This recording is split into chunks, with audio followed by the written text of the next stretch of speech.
Nabi itu jagoan memanah, seorang jago main pedang, lomba berkuda. Pernah beberapa di waktu Nabi masih ABG nih, belum jadi Nabi, sering lomba berkuda kan, sama Hamzah, Nabi sering menang. Jadi jago kuda, jago mana sambil berkuda itu udah biasa buat Nabi. Cemen lah itu mas, kecil, sepele, kayak kita ngemil doang itu mah, nggak ada apa-apanya buat Nabi. Tapi apakah Nabi pamer? Enggak, udah beres. Nggak ada Nabi cerita, wah tadi gua berantem tuh sengit banget sampai 10 ronde loh. Nggak ada cerita kayak gitu. Ini menunjukkan bahwa keberanian Nabi SAW bukan hanya karena beliau punya fisik yang ideal, tapi karena punya iman yang ideal. Bilal bin Rabah itu fisiknya nggak ideal, bukan masalah warna kulit, tapi dia lemah. Karena warna kulit itu sekarang bukan lagi ukuran keren gak keren, malah sekarang makin dof tuh kan makin gimana gitu ya. Makin dof katanya makin apa istilahnya? Ya, nggak enak nyebutnya dalam masjid. Nah, Bilal itu mungkin dia orang yang kulit hitam, tapi bukan itu masalah Bilal. Fisiknya lemah. Pernah tarung sama Wahsy, sama-sama dari budak Habasyah. Itu nggak perlu satu ronde, setengah ronde juga selesai. Sekali dorong Bilal jatuh langsung nggak berdaya. Saking lemahnya Bilal. Terkenal fisik Bilal itu lemah. Ada yang lebih lemah daripada Bilal, siapa? Abdullah bin Mas'ud. Sampai dijuluki kaki burung belibis. Saking kaki Abdullah bin Mas'ud itu kecil banget, sehingga tendang sedikit langsung jatuh tuh, nggak ada kuda-kudanya Ibnu Mas'ud. Tapi kenapa Ibnu Mas'ud ini bisa membunuh Abu Jahal dalam perang Badar? Kenapa Bilal bisa bertahan seperti gunung Uhud ketika disiksa berbulan-bulan lamanya, padahal fisiknya lemah? Sampai orang-orang kafir Quraisy juga heran. Sekarang siapa yang kuat? Dulu kita pikir Wahsy itu kuat, dulu kita pikir Umayyah bin Khalaf kuat, tapi ternyata Bilal lebih kuat dari mereka semuanya ketika sudah beriman.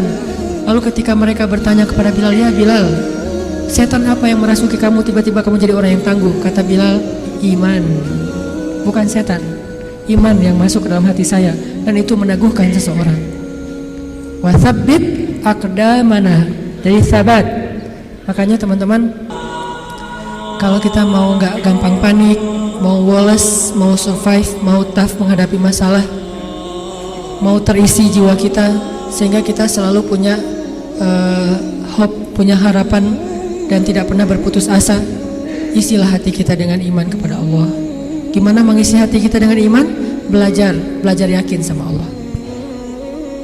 Buat saya agama itu bukan wawasan, bukan sekedar wawasan, tapi agama itu motivasi.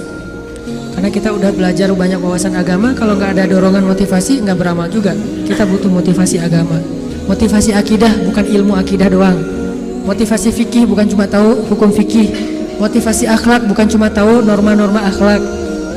Nah, salah satu motivasi akidah adalah belajar yakin sama Allah. Karena walaupun kita tahu Allah itu rububiyah, Allah itu asma, sifat, uluhiyah, Allah itu ayat kursi, Allah itu surat Al-Muluk, Allah itu Al-Ikhlas. Kalau kita nggak yakin sama Allah, semua itu cuma jadi wawasan. Ketika kita punya masalah, tetap aja kita gampang berputus asa.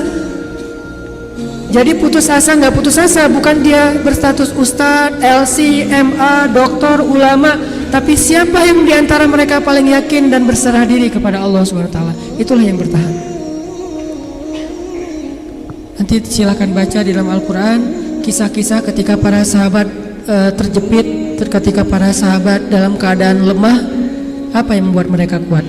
Hasbunallah, cukup bagi kami Allah. Dan kata-kata itu kalau di kita sekedar zikir, kalau di mereka iman. Kalau sekedar zikir nggak ngaruh buat mental kita, walaupun tetap berpahala pastinya kalau ikhlas.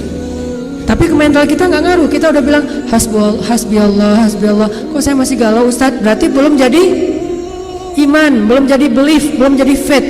Baru sekedar kata-kata dalam bentuk ritual zikir, baru jadi syair buat kita.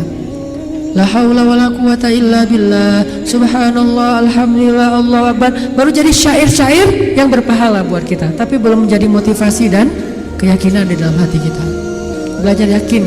Jadi ilmu itu tempatnya di sini, bukan di sini. Di sini mah bonus. Tapi kalau di sini banyak, di sini nggak ada, maka ilmu itu tidak berarti apa-apa di sisi Allah. Kalau di sini ada, walaupun di sini sedikit, maka itu jadi sesuatu. Bilal, siapa lagi? yang ilmunya sedikit tapi amalnya luar biasa, Khalid. Khalid itu kan kalau sholat ayatnya itu aja ya.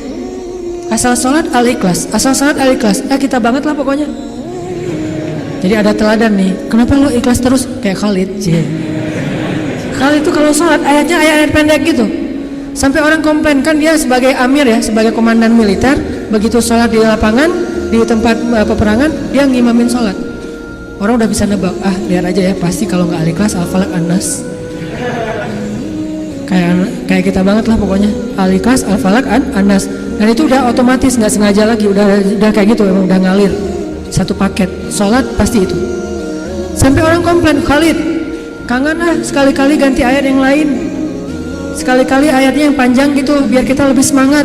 Kata Khalid, maaf ya, hafalan saya cuma segitu-segitunya. Soalnya saya sibuk dengan tugas-tugas militer, jadi nggak sempat ngafal Quran. Kalau kita tugas militer nggak, hafal juga nggak ya. Kalau Khalid karena sibuk dengan tugas militer, dia sebagai jenderal bintang 4 yang tugas ekspansi militernya tuh banyak banget, merintis dari awal sampai ke Irak, ke Yaman, ke Suriah, kemana-mana lah. Akhirnya nggak sempat ngafal Quran secara konsen kayak Ibnu Mas'ud, Ibnu Abbas. Maaf ya gitu. Tapi tetap amalnya banyak walaupun hafalannya sedikit. Kenapa?